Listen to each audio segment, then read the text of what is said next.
দার্জিলিং আপামর বাঙালি হৃদয়ের বড় কাছের, বড় আপন। গ্রীষ্মের কলকাতার দাবদাহ থেকে মুক্তি পেতেই হোক বা কর্পোরেট ওয়ার্ল্ডের ইঁদুর দৌড় থেকে ক্ষণিক অব্যাহতি পেতে, মেঘে ঢাকা রহস্যময় দার্জিলিংয়ের থ্রিল নিতেই হোক বা শীতের ঝকঝকে সকালে রূপালী কাঞ্চনজঙ্ঘাকে উপভোগ করতেই হোক, কেভেন্টার্সের ব্রিটিশ ব্রেকফাস্ট, গ্লেনারিসের কেক পেস্ট্রি পাফ পাইয়ে রসনাকে তৃপ্ত করতেই হোক বা কুঙ্গার অথেন্টিক টিবেটিয়ান ফুডের মজা নিতেই হোক, বাঙালি বারবার ছুটে আসে এই শৈল শহরটিতে। এর অমোঘ হাতছানি আমরাই বা উপেক্ষা করি কী করে? তাই 30শে নভেম্বর রাতে আমি আর গৌতম পাড়ি দিলাম দার্জিলিংয়ের পথে। শিয়ালদা স্টেশন থেকে দার্জিলিং মেলে চড়ে সোজা নিউ জলপাইগুড়ি। কর্মসূত্রে মুম্বাই আসার পর এখন আমরা পার্মানেন্টলি ওখানকারই বাসিন্দা, তাই শিয়ালদা স্টেশনে কমই আসা হয়। বহুদিন পরে রাতের শিয়ালদাকে দেখছি। উবেরের ড্রাইভার ভাই স্টেশনের সামনে নামিয়ে দিতেই দেখি লাল, সবুজ, বেগুনি রঙের আলোয় ঝলমল করছে স্টেশন।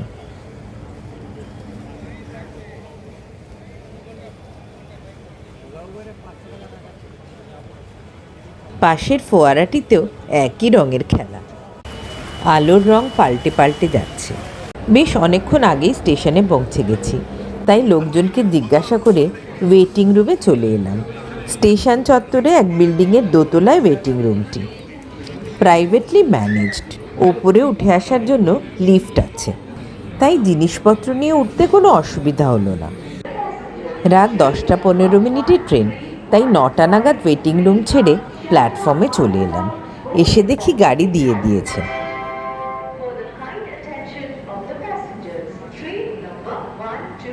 Train Darjeeling mail. আমি এখন দাঁড়িয়ে আছি প্ল্যাটফর্মে।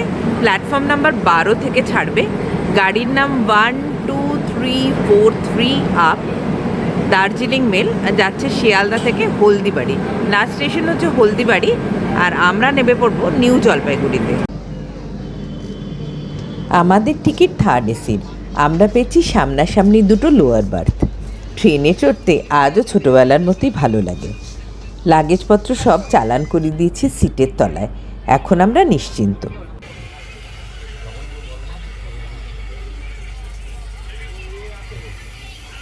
ট্রেন ছাড়তেই ঘুমিয়ে পড়েছিলাম। ঘুম ভাঙল সূর্যের আলো ডাকাডাকিতে। দরজার বাইরে তখন দৃশ্যপটের আমূল পরিবর্তন হয়েছে। কুয়াশার ঘন জালের ভিতর দিয়ে দেখা যাচ্ছে কখনো সবুজ, কখনো হলুদ ক্ষেত। কোথাও পাকা ধানের হলুদ শীষ, কোথাও আবার কেটে ফেলা হয়েছে ধান, আবার কোনো কোনো জায়গায় সবুজ ক্ষেত। আমার ভিডিও তোলার ইচ্ছা দেখে কোচের সুপারিনটেন্ডেন্ট দরজাটি খুলে দিলেন। অনেকক্ষণ দাঁড়িয়ে দাঁড়িয়ে মন ভরে দেখলাম উত্তরবঙ্গের এই রূপ।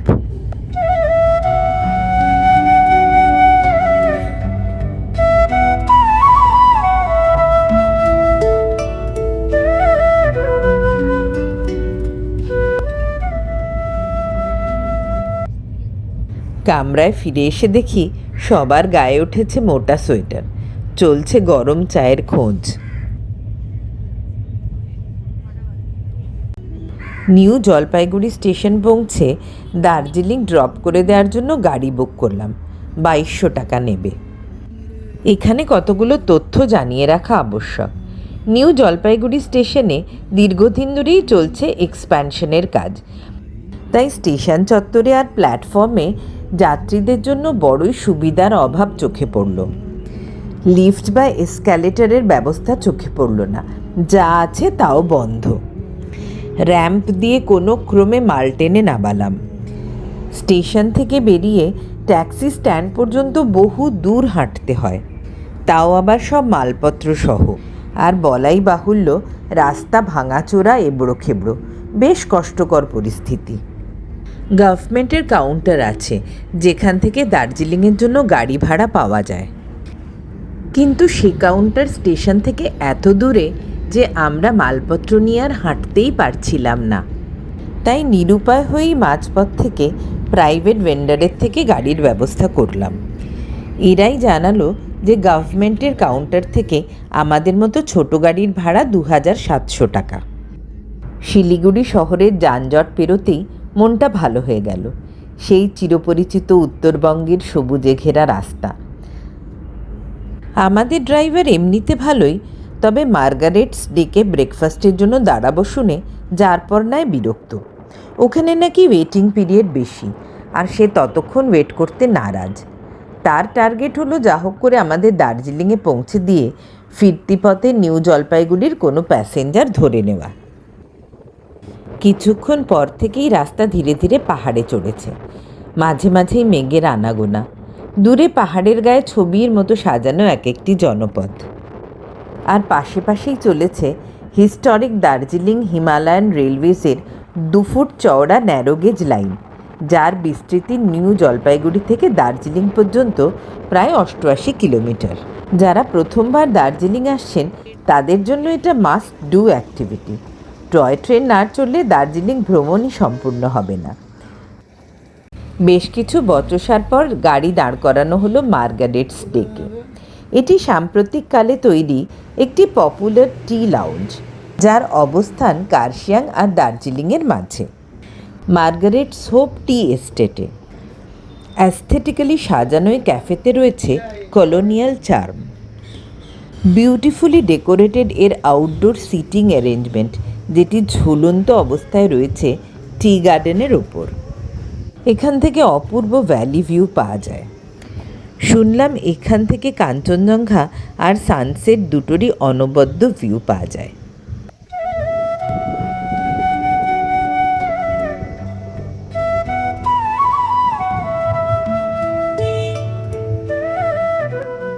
আশ্চর্যজনকভাবে আজ একেবারেই ভিড় ছিল না এখানে। আমরা স্যান্ডউইচ আর দার্জিলিং টি খেলাম। আপনারা হয়তো অনেকেই জানেন যে অক্টোবর 2025-এ প্রবল বৃষ্টি আর বন্যার জন্য দুধিয়া নদীর উপর বানানো দুধিয়া ব্রিজটি সম্পূর্ণভাবে ভেঙে পড়ে। তাই দার্জিলিংয়ে ওঠার জন্য ওই রাস্তাটি এখন সম্পূর্ণ বন্ধ। এখন কেবল হিল কাট রোড ধরেই দার্জিলিংয়ে পৌঁছাতে হবে। আর সেই কারণেই ড্রাইভার ভাই আশঙ্কা করছিল রাস্তায় হয়তো খুব ট্রাফিক পাবো, কিন্তু আজ দেখলাম ভাগ্য সদয়। বাঁ হাতে পৃথিবীর সর্বোচ্চ রেলওয়ে স্টেশন ঘুমকে রেখে আমাদের গাড়ি এগিয়ে গেল। লাকিলি আজ পথে কোনো ট্রাফিক পেলাম না, না হলে দার্জিলিংয়ে ট্রাফিকে লম্বা টাইম দাঁড়িয়ে থাকা খুবই সাধারণ ঘটনা। পৌঁছে গেলাম হোটেলে। ক্যানপি বুটিক বাই স্মার্টলুথ, এই হলো আমাদের হোটেলের নাম। সাম্প্রতিককালে চালু হয়েছে হোটেলটি। লিফট দিয়ে 2nd ফ্লোরে উঠে এসে রিসেপশন, 2nd থেকে 5th ফ্লোর পর্যন্ত রুমস, আর 1st ফ্লোরে ডাইনিং হল। হোটেলে পৌঁছে প্রথাগত পদ্ধতিতে অভ্যর্থনা জানানো হলো আমাদের। সঙ্গে দেওয়া হলো কমপ্লিমেন্টারি ড্রিঙ্কে দার্জিলিং টি। রুমটা একটু দেখিয়ে দিই। এই হলো রুম। একদম ঢুকেই বাঁদিকে রয়েছে একটা বড় স্টোরেজ প্লেস। এই দেখুন আমাদের সমস্ত সুটকেস, সমস্ত লাগেজ এখানে স্টোর হয়ে গেছে। তার পাশে একটা বড় ক্যাবিনেট, আর এই সামনে যেমন বাঁদিকে নর্মাল ওয়ার্কিং ডেস্ক থাকে সেরকম। এই পাশে চা কফির ব্যবস্থা রয়েছে, ইলেকট্রিক কেটল, স্যাশে রয়েছে চায়ের, কফির, সুগার স্যাশে, 2টো ওয়াটার বটল দিয়েছে, আর এই গ্লাস দেওয়া রয়েছে। আর বাঁদিকে একটা বড় টিভি রয়েছে, সামনে একটা ওয়ার্ক ডেস্ক রয়েছে, একটা চেয়ার, আর এইখানে একটা সোফা দিয়েছে, আর এইটা হচ্ছে বেডটা।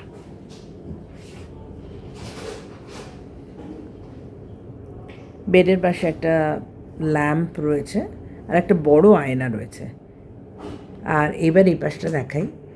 এটা হচ্ছে এক্সিকিউটিভ ভিউ রুম ক্যানপি বুটিক হোটেলের, আর এই পাশে হচ্ছে ভিউটা। এই শহরটা দেখা যাচ্ছে এই রকম জায়গাতে, এই যে যেখানটা আমি ফোকাস করে আছি, এই পিছনেই কাঞ্চনজঙ্ঘা দেখা যায়। আজকে আসার সময় আমরা রাস্তায় দেখতে পেলাম, কিন্তু আপাতত দেখা যাচ্ছে না। সকালের দিকে দেখা যাবে বলে বলছে। বাথরুমটা দেখিয়ে দিই। বাথরুমটা মোটামুটি এরকমের, এই সবই রয়েছে যেমন নর্মালি থাকে। একটা ডেডিকেটেড শাওয়ার প্লেস রয়েছে, বড় একটা গিজার দিয়েছে, 24 আওয়ার্স গরম জলের কোনো অসুবিধা নেই এখানে। আর এইগুলো টাওয়াল ইত্যাদি দেওয়া রয়েছে, আর টয়লেটরিজও এইখানটায় দেওয়া আছে। এর সঙ্গে আপনার হেয়ার ড্রায়ারটাও রয়েছে।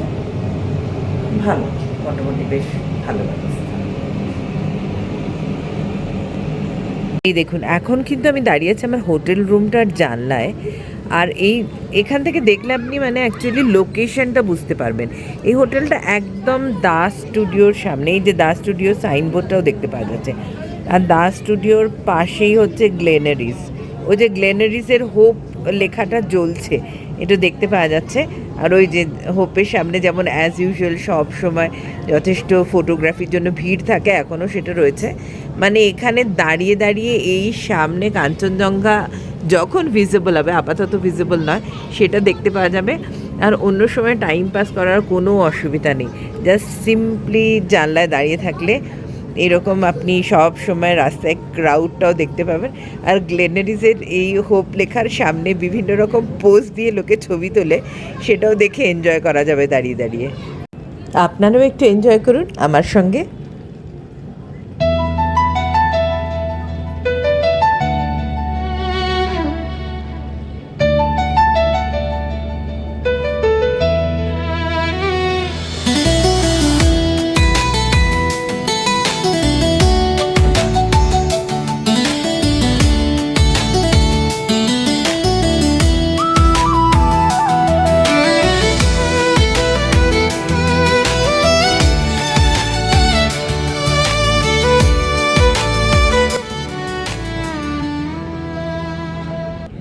বেশ খিদে পেয়ে গেছিল, চলে এসেছি হোটেলের ডাইনিং হলে।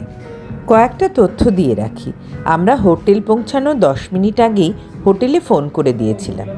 আপনারা হয়তো অনেকেই জানেন দার্জিলিংয়ে ম্যাল রোডে গাড়ি চলে না। আমাদের ট্যাক্সিটি রামাদা হোটেলের সামনে ট্যাক্সি স্ট্যান্ডে আমাদের ড্রপ করে দিয়েছিল। ততক্ষণে হোটেল থেকে বেল বয় গিয়ে আমাদের অপেক্ষা করছিল। তারাই আমাদের সব লাগেজ নিয়ে এলো। আমরা হেঁটে চললাম তাদের পিছনে। মাত্র 200 ফুট মতো হাঁটা।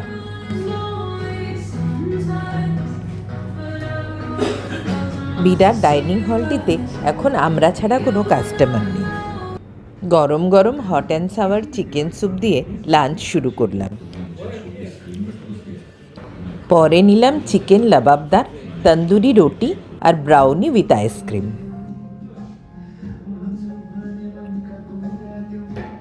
হোটেলের 5 তলায় রয়েছে একটি লাইব্রেরি আর একটি ক্যাফে।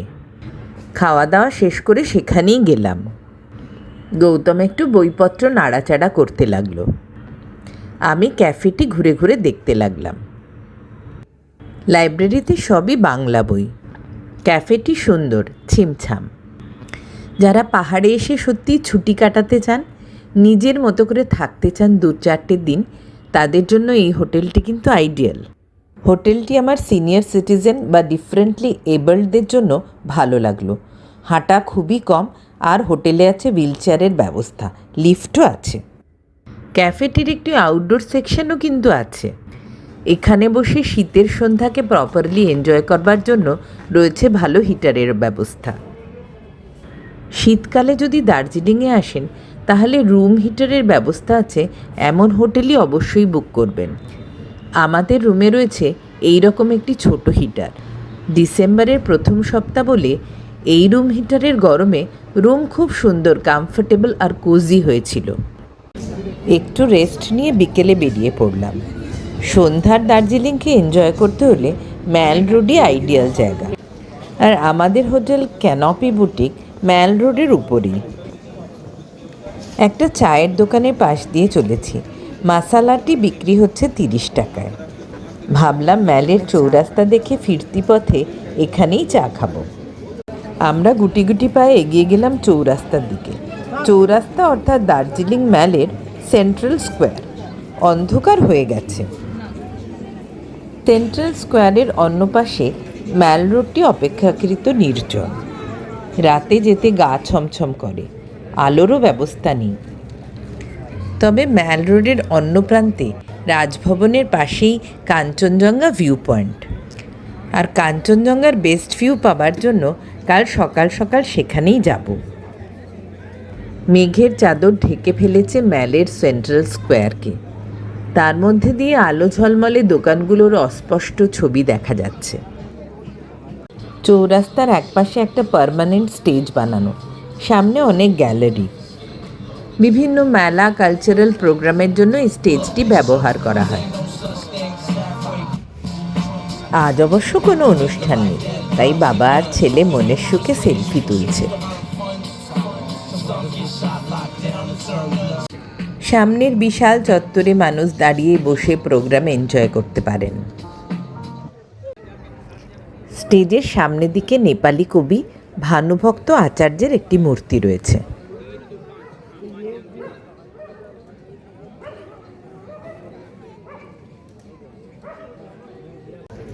দেখলাম বিহারের কোনো একটি স্কুল থেকে বাচ্চাদের নিয়ে এসেছেন টিচারেরা দার্জিলিং ঘোরাতে। জনসমুদ্র বয়ে চলেছে আমার দুপাশ দিয়ে। রাস্তার দুপাশের দোকানগুলি আলোয় ঝলমল করছে।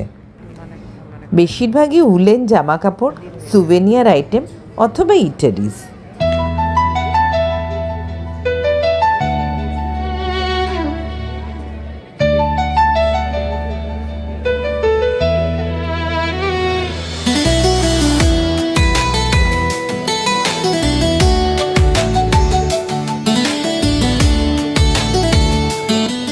সেই মশালাটির দোকান থেকে চা খেয়ে আজকের মতো হোটেলে ফিরে গেলাম। যেমন ভাবা তেমনি কাজ। সকাল সকাল উঠে যথেষ্ট গরম জামা কাপড় চাপিয়ে ম্যাল রোডের বিপরীত দিকে পৌঁছে গেলাম। অর্থাৎ সেন্ট্রাল স্কোয়ারের একদিকে আমাদের হোটেল, আর অন্যদিকে বেশ কিছুটা এগিয়ে গেলে রাজভবনের ঠিক পাশে ম্যাল রোডের উপর কাঞ্চনজঙ্ঘা ভিউ পয়েন্ট। আমরা পৌঁছানোর কিছুক্ষণ পরেই সূর্যোদয় হলো, আর তার সোনালি আলো গিয়ে পড়ল কাঞ্চনজঙ্ঘার রূপালি বরফের ওপর। উফ, কি অপূর্ব সে দৃশ্য, কি অসাধারণ রঙের খেলা। মুগ্ধ চোখে তাকিয়ে রইলাম। হোটেলে ফিরে এসেছি। আজ আমরা কোনো প্রোগ্রাম রাখিনি। অলস চোখে নিচের ম্যাল রোড দেখছি।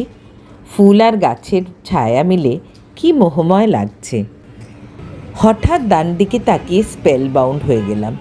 চোখের সামনে জলজল করছে কাঞ্চনজঙ্ঘা। ব্রেকফাস্ট করতে বেরিয়ে পড়েছি। গ্লেনারিজের সামনেটা একটু ফাঁকা পেয়ে একটা ছবি তুলে ফেললাম। আমরা হোটেলের ব্রেকফাস্ট প্ল্যান রুম নিইনি, কারণ আমাদের হোটেলে প্রায় গায়ে লাগিয়ে কেভেন্টার্স, গ্লেনারিজ বা কুঙ্গার মতো লেজেন্ডারি ইটারিজ। তাই ভেবেই রেখেছিলাম এইসব জয়েন্টগুলোতেই জিভের স্বাদ মেটাবো। সাধারণত এই বিখ্যাত দোকানগুলোতে খাবার জন্য লাইন দিতে হয়, তবে আজ একেবারে ফাঁকা, দেখে বেশ ভালো লাগলো। আমরা অর্ডার দিয়েছি ইংলিশ ব্রেকফাস্ট। এটা চিকেন অথবা পর্কের হতে পারে। আমরা চিকেন অর্ডার করলাম।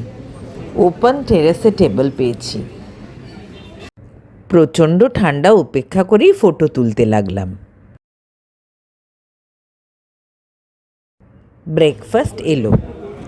এর এক প্লেটে থাকে গোটা চারেক সসেজ, সালামি, মিটলোফ আর দুটো সানি সাইড আপ। সঙ্গে নিলাম কফি। অকাজের দিনে খাওয়া দাওয়া একটু বেশিই হয়ে যায়, তাই লাঞ্চ করতে চলে এলাম গ্লেনারিসে। গ্লেনারি হলো 1885-তে স্থাপিত একটি আইকনিক হিস্টোরিক এস্টাবলিশমেন্ট, যাতে পাওয়া যায় প্রচুর বেকারি আইটেম আর নানা রকম সল্টি স্ন্যাক্স। আর ফার্স্ট ফ্লোরে আছে রেস্টুরেন্ট অ্যান্ড পাব। এর মেন আকর্ষণ এর চার্মিং কলোনিয়াল বিল্ডিং আর এর ভিন্টেজ অ্যাম্বিয়েন্স।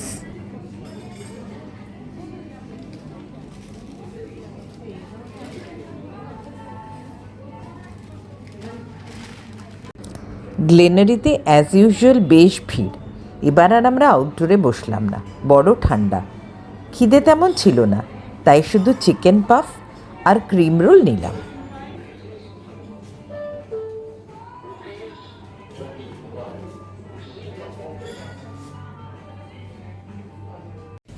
আমাদের এবারের দার্জিলিং ভ্রমণ প্রধানত রেস্ট অ্যান্ড রিজুভিনেশনের জন্য। বহুবার দেখা দার্জিলিংকে আরাম করে রিল্যাক্স করে এনজয় করার জন্য এসেছি, তাই দৌড়ে দৌড়ে সাইট সিইং করার তেমন ইচ্ছা ছিল না। বরং হোটেলে বসে উপভোগ করব দার্জিলিংয়ের ঠান্ডা, মুগ্ধ চোখে প্রাণ ভরে দেখব কাঞ্চনজঙ্ঘাকে। তবু আগামী দুদিন কিছু কিছু সাইট সিইংয়ের প্ল্যান আছে আমাদের, সেসব গল্প নিয়ে আসবো আগামী পর্বে। দার্জিলিং ভ্রমণের ডিটেল ডেসক্রিপশন বক্সে দিয়ে রাখলাম। আজকের ভিডিও এখানেই শেষ করছি। আমার প্রয়াস যদি আপনাদের ভালো লাগে তবে আমার চ্যানেলটি সাবস্ক্রাইব করুন। আপনাদের আগ্রহ আমার ভিডিও বানানোর ইচ্ছাকে বহুগুণ বাড়িয়ে দেবে। পাশে বেল আইকনটা প্রেস করলে আমার সব নতুন ভিডিও নোটিফিকেশন আপনি ইমিডিয়েটলি পেয়ে যাবেন। আর শেষ হবার আগে যদি একটা লাইক দিয়ে দেন, that will make my day.